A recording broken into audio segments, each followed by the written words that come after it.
So we are used to podiums so that we could put our gadgets on podiums, because we are very demonstrative when we speak as politicians. So if my device falls, you'll have to pardon me. To the presiding bishop acting, Bishop Nisi and all the bishops, and I see many who have raised me within the church, and I don't want to mention them. President of the General Assembly, the General Secretary, and the ELCSA Church Council, the leadership of ELCSA and SACC, the Executive Mayor of Polokwane, Councillor Thembi Nkadimeng, and our Ward Councillor, the leadership of the Northern Diocese Council.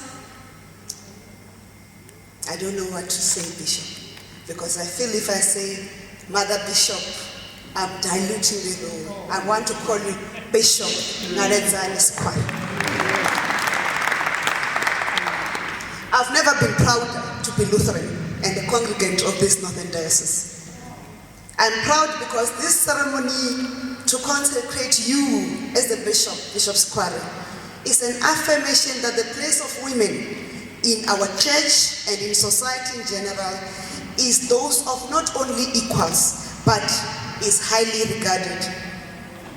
If I was anywhere else, I say, who rules the world? Girls. We are proud to be girls. Today, the invisible glass ceiling for women in the church has been completely shattered.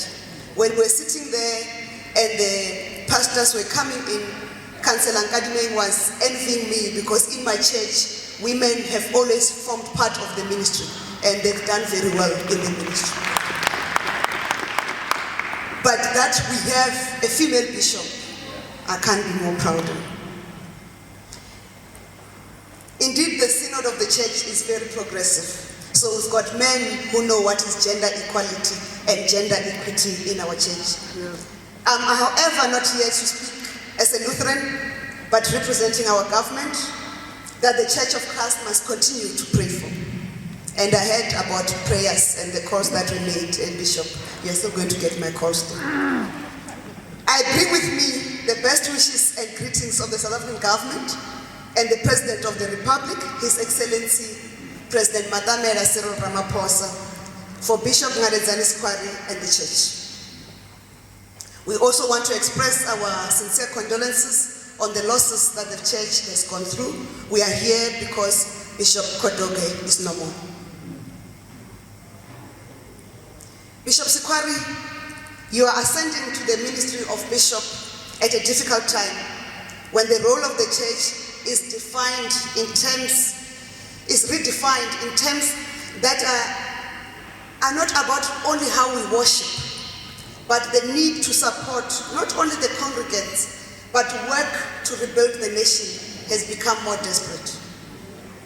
This nation, like all nations of the world, needs healing, not only medically through the vaccines, but also spiritually.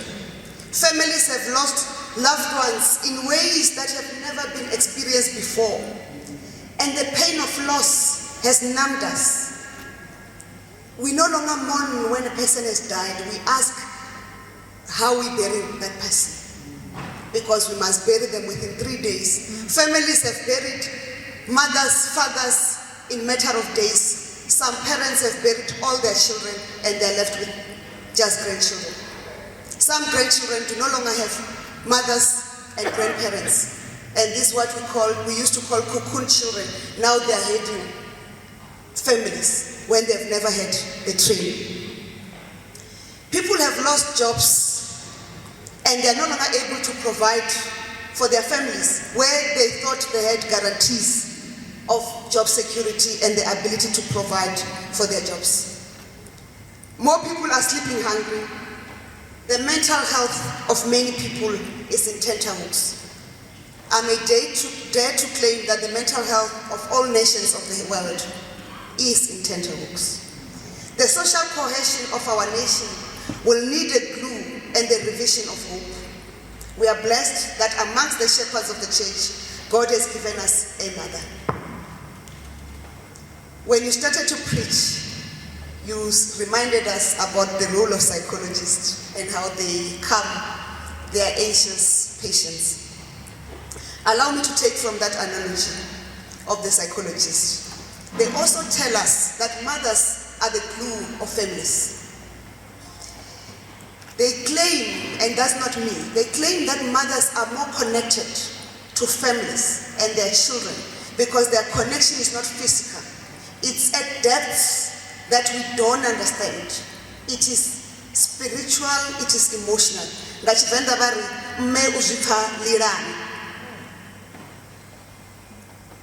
Having listened to the sermon you have delivered and backed by the theory championed by psychologists, I would like to claim that mothers are more in tune with the Holy Spirit inside them. The revival of social cohesion of our nation will need more than the glue. It will need revival through evangelization, which you have eloquently preached about. We listen to the sermon with great interest and inspiration and await the revival of evangelism in the church, even through virtual platforms.